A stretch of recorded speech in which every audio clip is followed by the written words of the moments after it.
good morning, everybody, to day 3 of the 2022 edition of the Payments Canada Summit.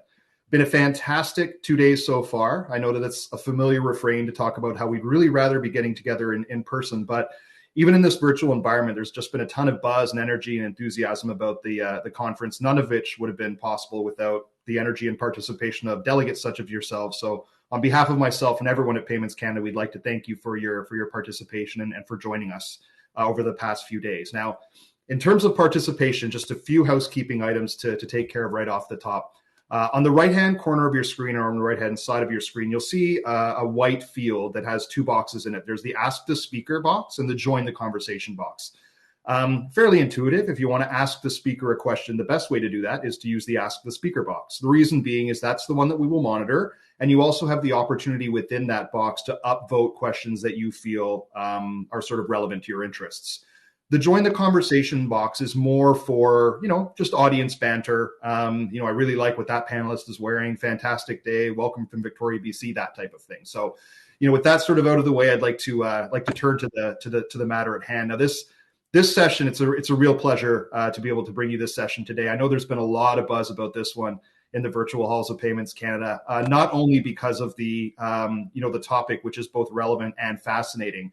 We will be talking a little bit today about the evolution of fraud in banking, the various things to look out for, the threats out there, and the sort of vigilant effort to counter those threats. And speaking about those topics, which is really the second reason there's been a lot of buzz about this session, is the star-studded guest list that we have to bring us this topic here today. So we do have with us Chris Phillips, who is the Senior Vice President, RBC Corporate Functions and Technology of Royal Bank of Canada. And joining him will be Nuno Sebastiao, who is the co-founder, chairman, and CEO of Feedzai. So without any further ado, gentlemen, I'll turn it over to you for your conversation. Take it away. Awesome. Thank you. Thank you. Thank you for having me. Thank you for having us. For those of you that joined while we're still in the backstage conversation, the world is in fact changing. It was fascinating for me to hear from Chris about how financial institutions are today very concerned even with things when they lend money such as climate change, which is, I think, something that affects us all. But I think this is just a facet of yet another one of how the world is changing faster than ever. We've seen a really big shift towards digital, not only as a result of what was already happening with mobile adoption, but even further accelerated with the pandemic, where we've all changed our working habits and the habits of going about our lives. And it's clear to everyone that is not going to reverse.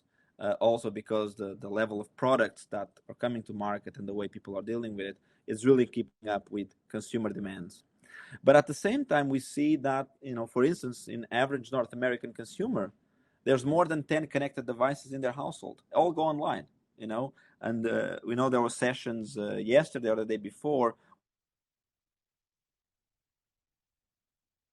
those devices, not only checking the temperature of your roast in your oven, but also, getting into your financial services.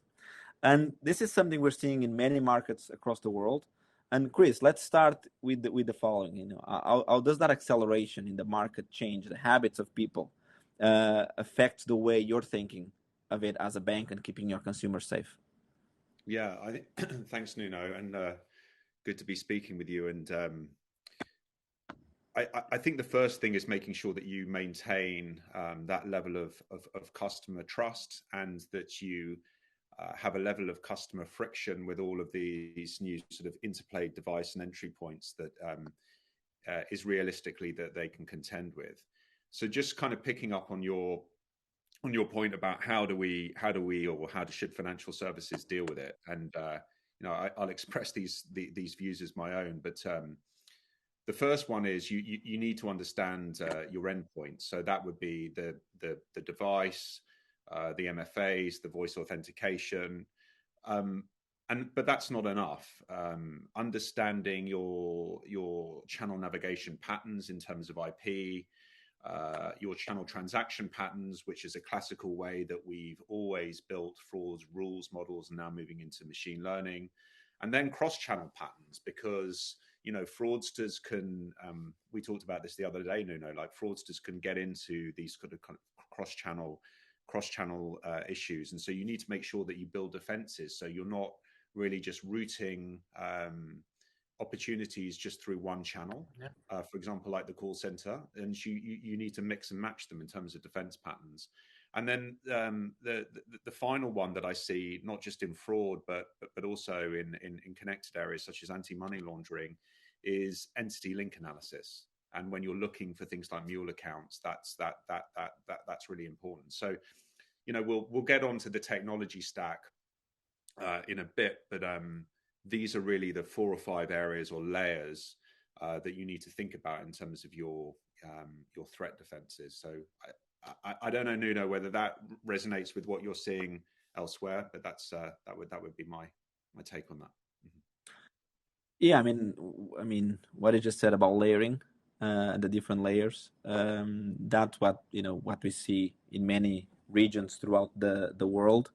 And I mean, you're right. I mean, it is really important how we go about it. To me, and the experience we've gathering, not only in Canada but in the US, Europe, APAC, and other regions, is there are some fundamentals that are really important. It's still about identity. The core, it's still knowing who's on the other side. Is it my legit customer?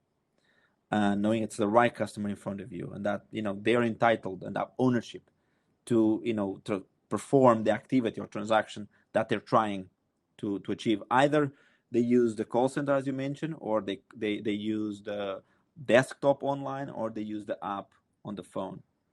Then also things like connectivity within the organizations. What we've seen, a big area of focus is, because today, even some of the financial institutions, the people are either working in shifts or distributor or at home. It's really important that the same way the fraudsters are trying to get through the different layers, assuming they're not synchronized, that the people also are connected in the back office, in the back end. We call this connection is, it needs to that the operators, they need to connect among themselves. I don't know if you guys are working in this area. And then it's speed. What used to be done offline, taking forever, you could afford to do it offline, because if you'd send money from one bank to the other, it would take 3 days. Today you need to do an instantaneous decision. We were talking recently about how I transfer money from the US to Europe. I just did it today. It took me 8.5 seconds for the money to leave one bank in the US and land in the other bank in Europe. All the work needs to be done in the meantime.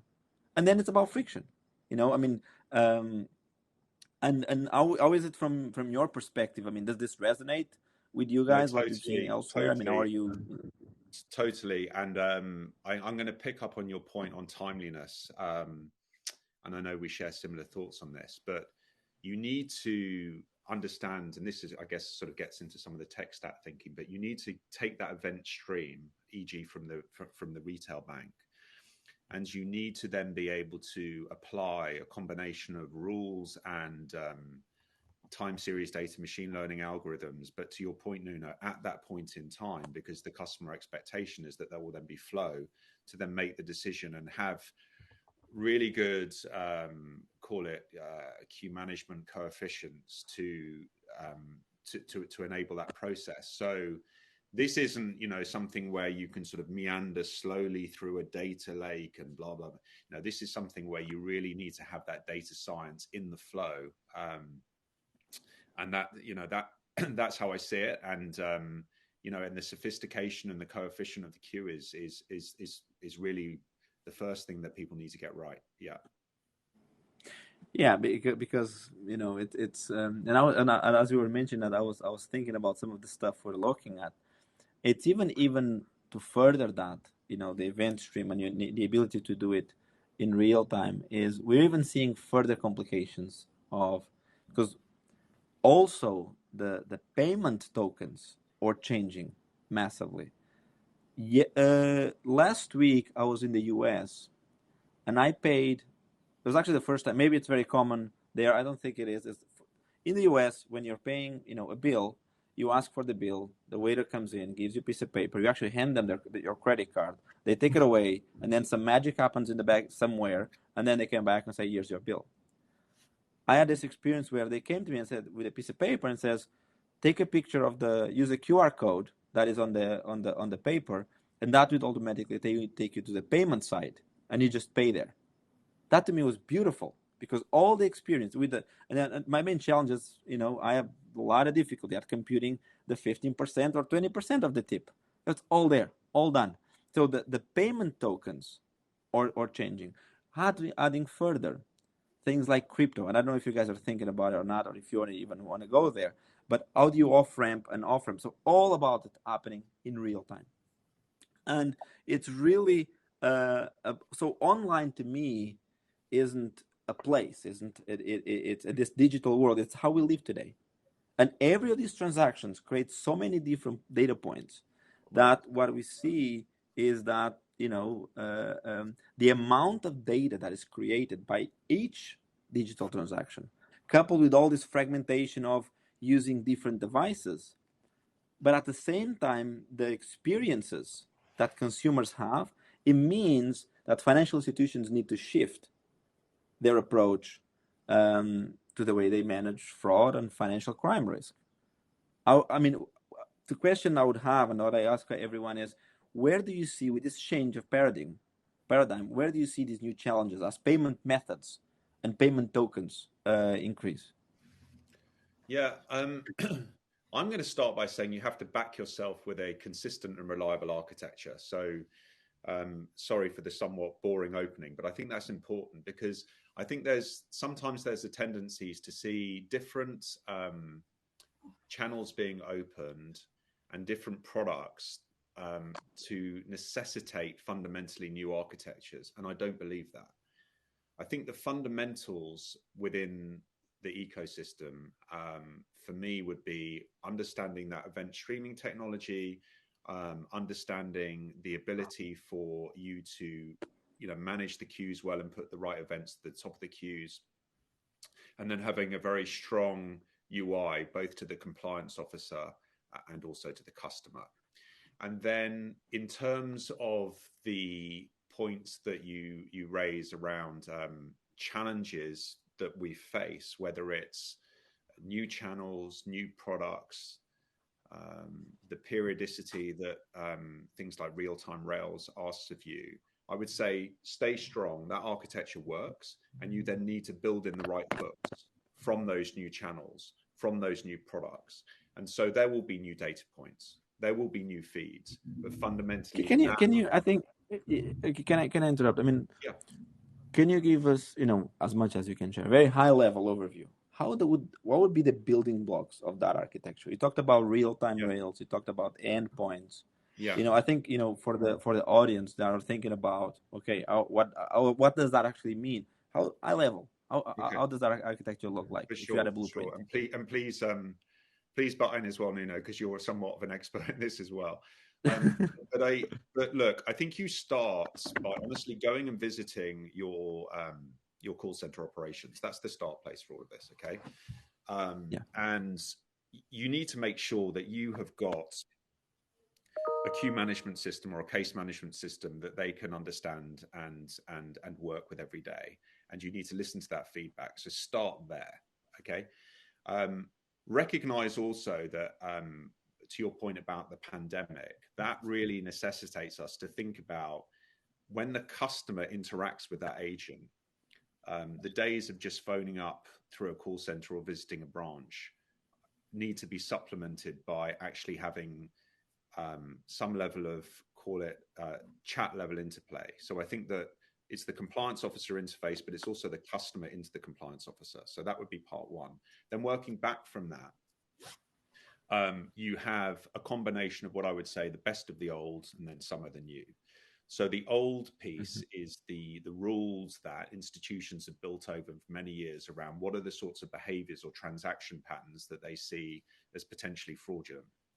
But where the data science comes in that supplements that layer as we move backwards is really the decisioning about what will then form to the top of the queue. And this is where you start to get into basically algorithmic products or probabilistic outcomes that you can get either from MLOps vendors or you can build yourself. So that would be the kind of the working back in the queue from there.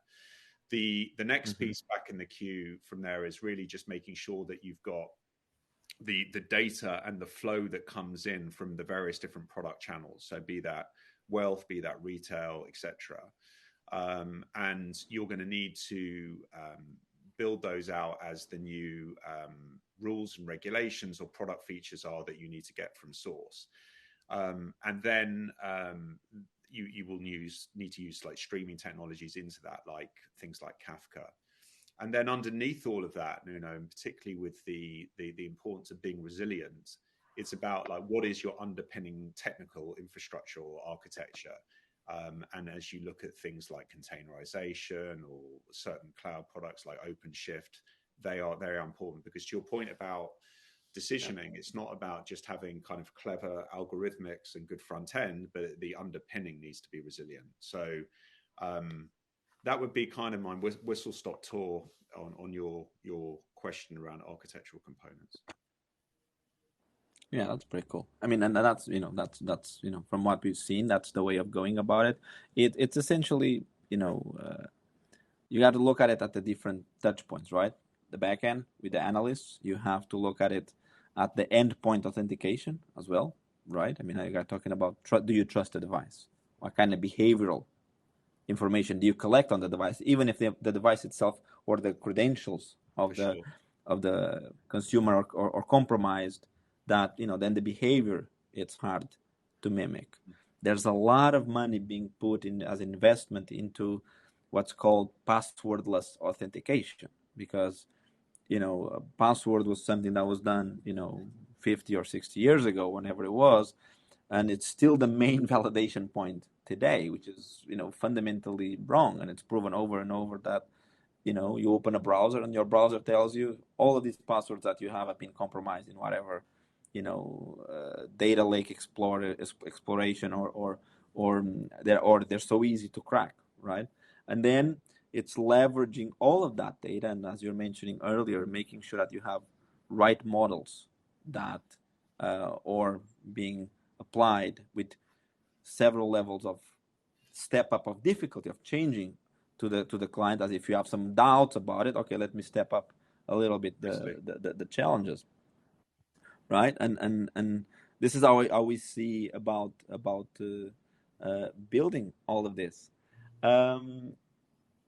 Chris, any examples that you can give us, of let's say before and after, let's say work friction, or between different countries, between the UK and Canada, right? We were talking about it the other day, kind of like, can you share, and how much of that is driven by technology? How much of that is driven by consumer expectation? Yeah, I mean, it can be driven by multiple things like risk appetite of the bank, regulation, following the pack, etc. But it comes down to, I think it's really kind of the assessment of what the customer is going to take in terms of friction. And so we talked about an example in the UK where one of the banks that I bank with there is now saying, there's a very specific device that you need to use, and you can only use that. And, I would regard the customer friction there as pretty high. And so that's not what we've decided to do, for example, at RBC, where we've said we will allow for more than one device, but we're going to make sure that we've got a series of other defense measures like MFA, voice auth, step up, and if things happen within that framework that we don't like, to use one of the examples that you talked about before, you can say, well, I'm not sure what I'm seeing here in terms of patterns of behavior, so I'm going to ask some step up questions, and then you can then sort of decide how you want to do that, whether it's PVQs, whether it's one-time passcodes, and it's really kind of relating those channels together. So simplistically, how I would lay that out is different institutions will have different risk appetites. you've got to manage the risk appetite against the customer friction and decide where you want to be on that spectrum. And the more that you allow the customer to use things like multiple devices, the more you need to layer in some of the different threat areas that we talked about in the first area, whether that's endpoints, channel navigation patterns, cross-channel navigation patterns, etc. So Nuno, I hope that answers the question. No, it does, and that's kind of like I think how do you may have lost. Am I here? We may have lost Nuno temporarily. So I'm here. Can you hear me? Hello. So maybe I can hear you, Nuno. I can hear. Okay, I think it's Chris that has lost me. I can act as a translator. That would be good because I've lost Nuno on mine. Yeah. Oh, okay. So I was actually gonna change into okay, this is at prevention level and prevention layer. Something wrong happened. There's fraud. And the bank flagged it as such.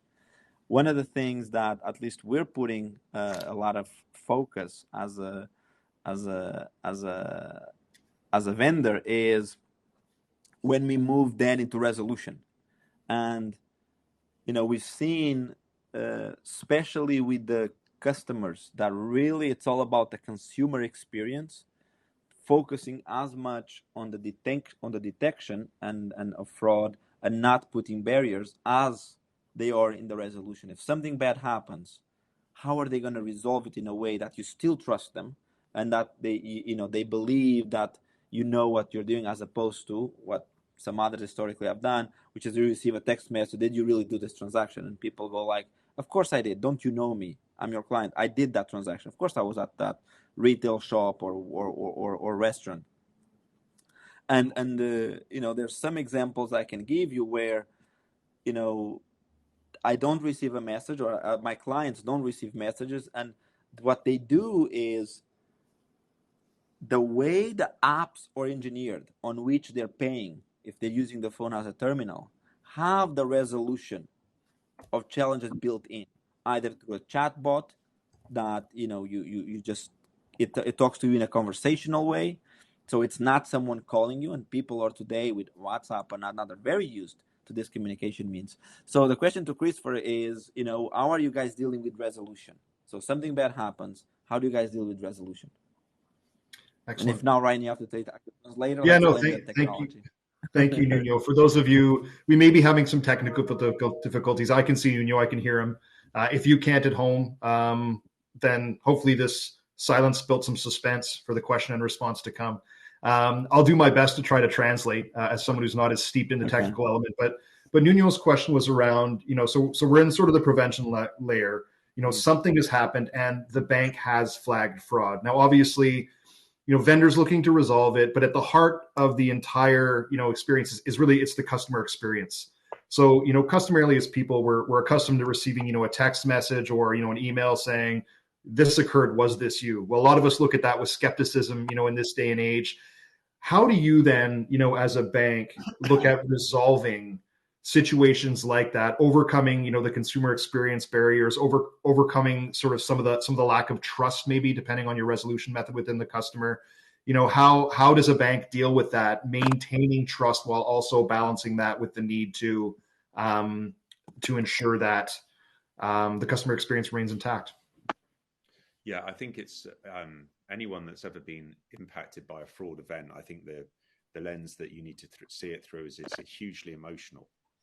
And so a couple of things in terms of the way that will obviously come about. It will either be the fraud agent, seeing that event and flagging it and doing something about it, or the customer, having been impacted by the event, actually getting in touch with one of the channels, be it call center or be it branch, or to actually remediate it. So that's kind of the first thing that you need to get right, is really that emotional connection with the customer, making sure that your entry points consider that. And then you need to make sure that you have a strong, what I would call, client interface.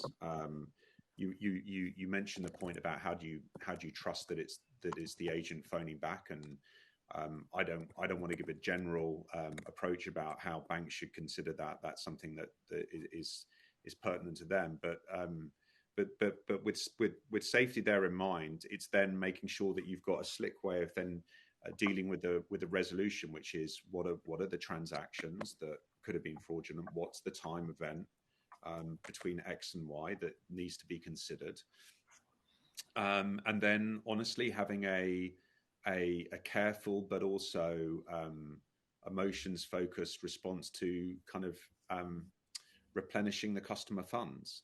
So I think thinking about that last piece that you mentioned, Ryan and Nuno, through the eyes of emotion rather than through technology is the right way of doing it, because honestly the customer doesn't care about all of these earlier points that I was talking about machine learning, this and that.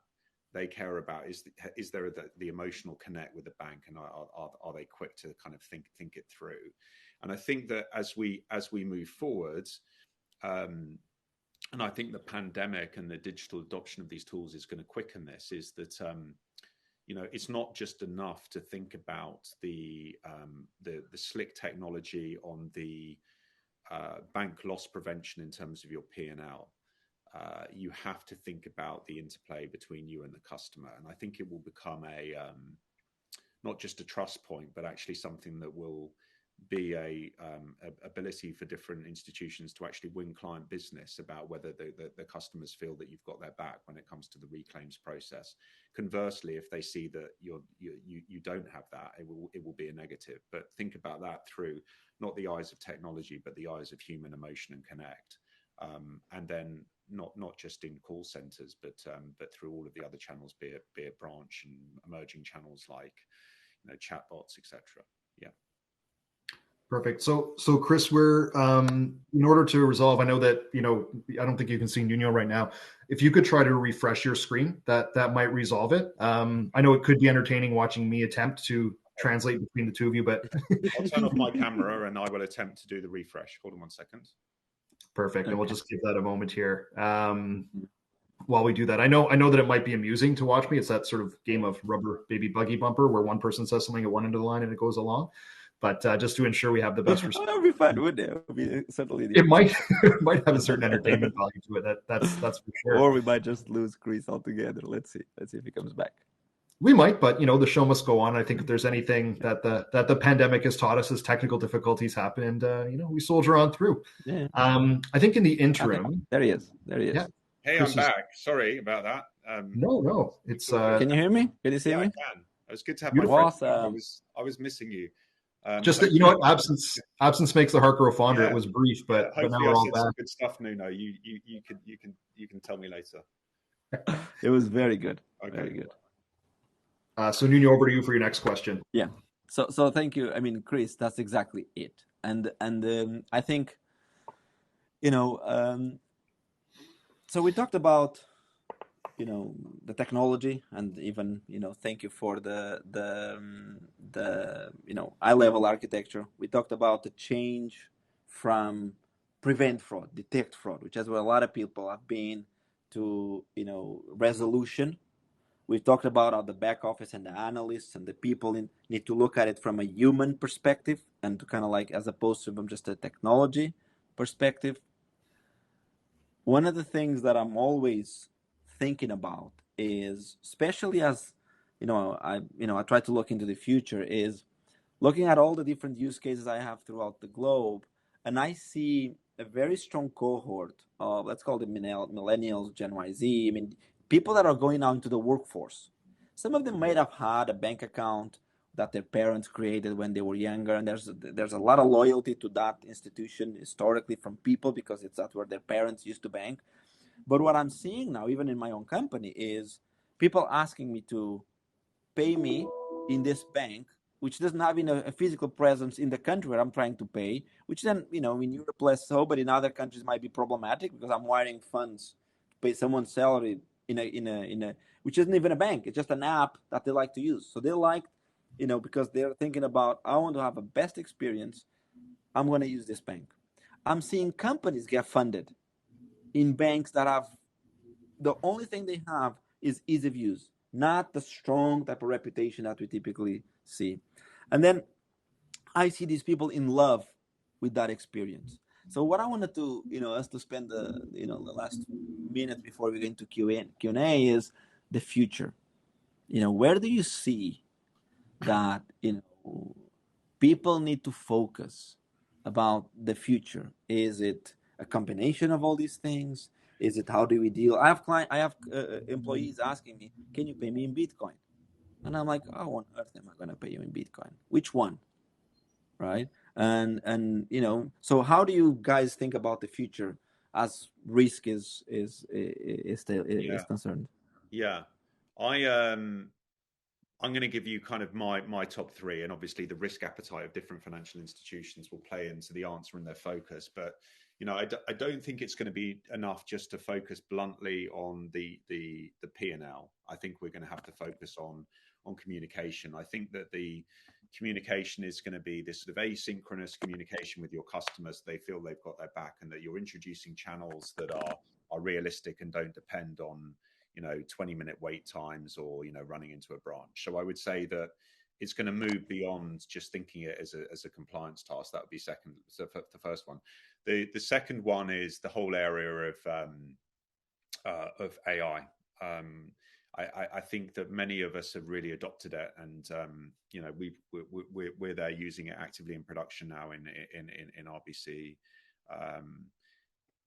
I think institutions are just going to take greater use of data science when it comes to fraud, right? It's proven again and again and again in many institutions the value of it. And if you combine the old and the new, some of the rule stuff, you using it for both supervised and unsupervised machine learning is clearly going to be good. And I think the compliance officers, honestly, they're going to insist on it. Like if you were a compliance officer in a bank that has that type of queue management and you go to a bank that doesn't have it, I mean, your life's going to be hellish, right? Because you've seen the other side. So I think that they're going to insist on it.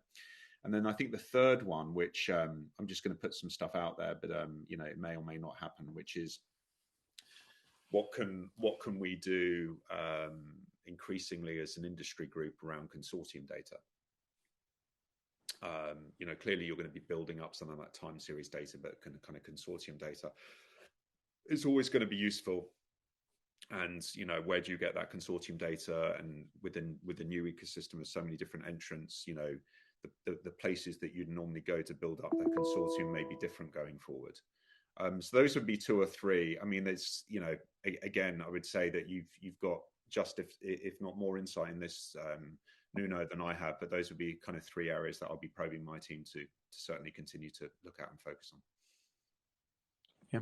I would just add to that. You're absolutely spot on, and I would just add to that the tolerance that, as I was saying, that people need to have, or institutions need to have, to accept. Let's call them exoteric rails or payments, which might be nascent today. Then the question is, when do you actually adopt that? Right. Because what I'm seeing is, if you don't, someone else will, and then will. At what point, do you wait and see and play kind of like catch up, which is a very good strategy, or like I'm seeing some institutions kind of like just going for it, and some others very clearly saying too risky, I'm not going to do it. And I think that's what every organization needs to cope with.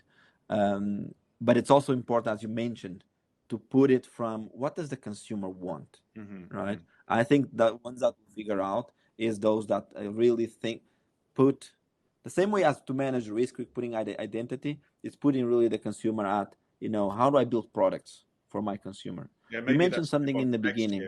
Maybe that's a good one for next year's chat, to talk about where some of the nascent platforms become just universally accepted as something that the customer insists on. Then you'll start to see some commonalities in terms of banks adopting it. And I think in what you're probably seeing in that space now is the reason why the conversation isn't higher up the queue today is just because of risk appetite. But I think you're right. I think some of that will come. It will just be inevitability driven by the consumer, which will mean we need to think about some of those things. So maybe that's a bit of a spoiler alert for next year. Yeah. We'll see. Sounds good. Okay. I mean, that's as much as I kind of had. I mean, I think we're now going to Q&A, right? Is that it? Perfect. Yeah, absolutely. So, great conversation. Way to adapt through some of the technical challenges we had there as well. I think one of the things that's fascinating is I don't know, someone who's worked in the financial services industry, I know the customer, is at the heart of everything. I think looking at the description of the session today, there's been a lot of emphasis that may or may not be surprising to some people about the customer sort of being at the center of all of these efforts, that do take place. So, it's a delicate balance. I think banks, unfortunately, don't necessarily get the opportunity to count on the empathy, when it comes to resolution and things along those lines.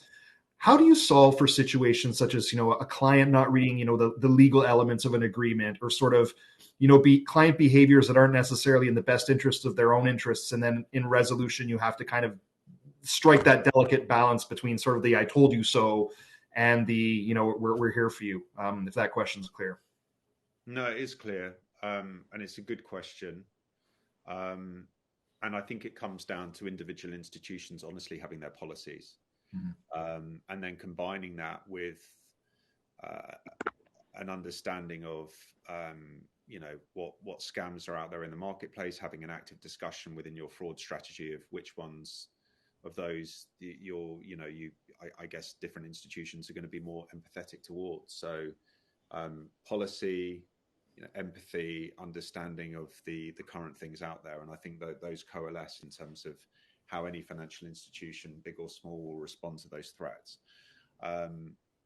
The customer clearly has a role. Customer behavior has a role in all of this, but just be empathetic, because they haven't got their worst interests at heart, right? They've got their best interests in heart, and there are some bad people out there. So lead with empathy, and I think that you'll probably get to the right answer.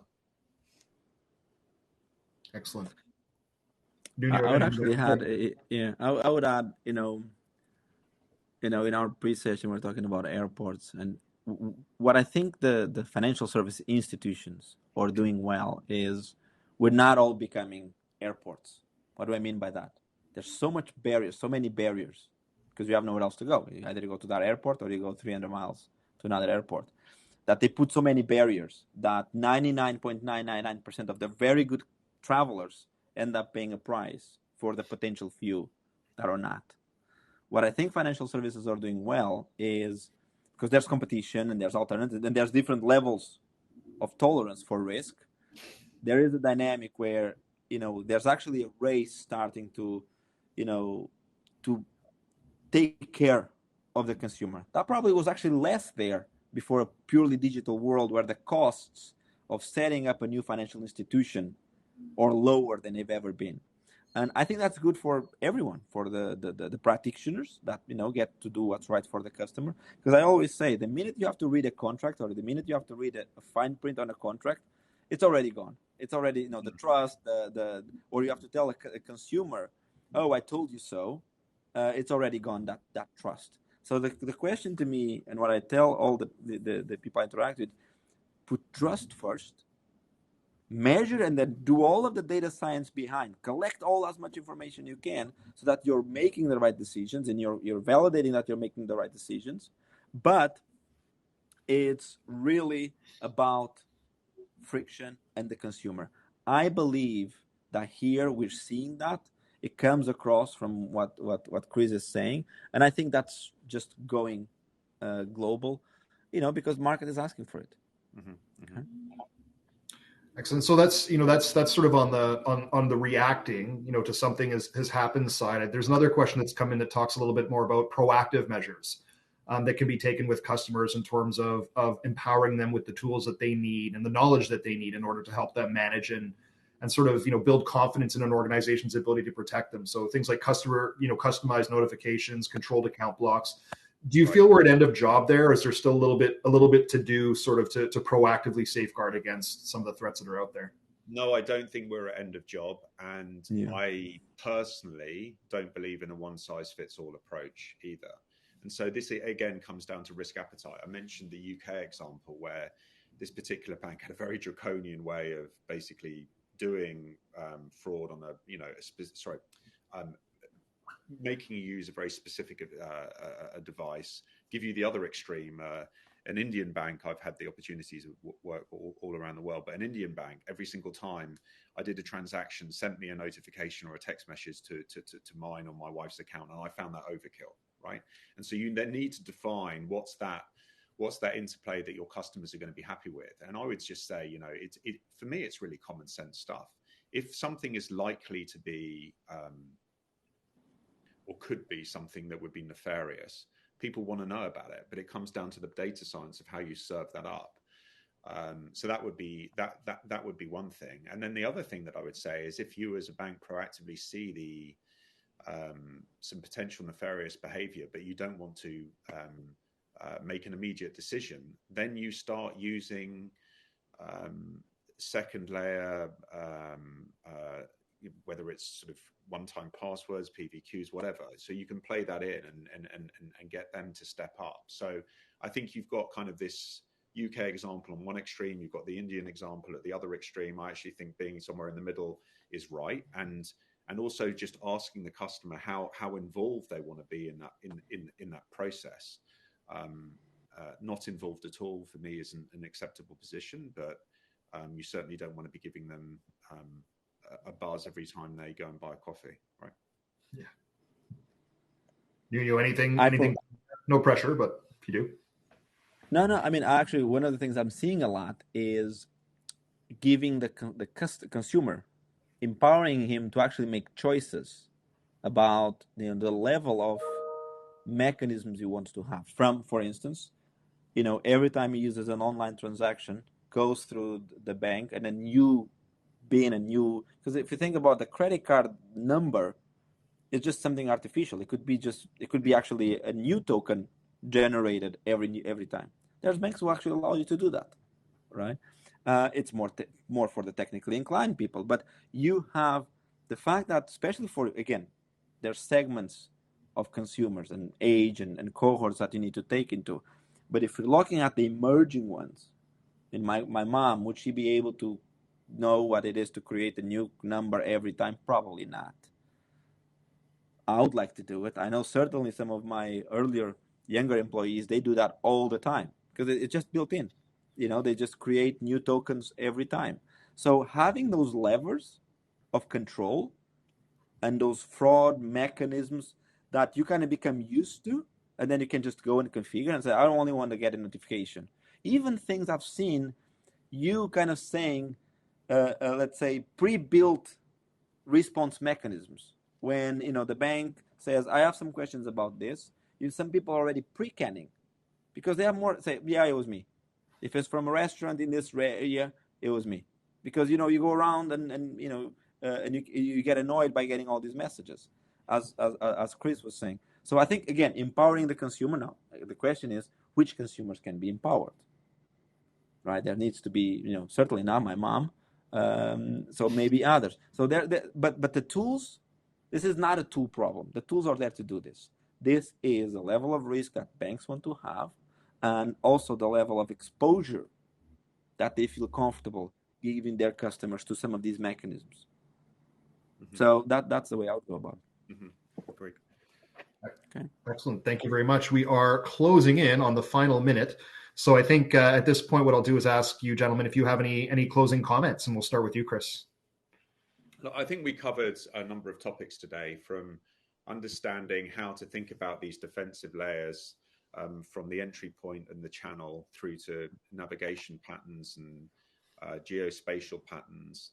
We then talked about the architectures that you need to have in place. And what I would say is, don't get freaked out by some of the new concepts or products. Build that common foundation that's cloud ready, and then it's really about appending the pipelines. Lastly, we talked about beyond what we have in place today is in the financial services industry, what are some of the emerging areas? And I think personally, it will move away from not just thinking at it from a P&L perspective or from a compliance officer perspective, but the interplay with the customer.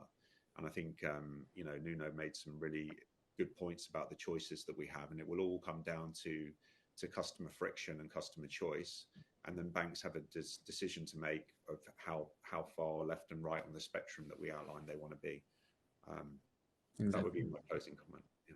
Beautiful. Nuno, how about you? I mean, I couldn't agree more with everything that was said, and just in the name of being succinct, I mean, it's all about having this layer that you can decide upon. We call it, risk ops, and then it's basically, build on top of that, but start from that foundation and empower your consumers. That's how I would wrap it.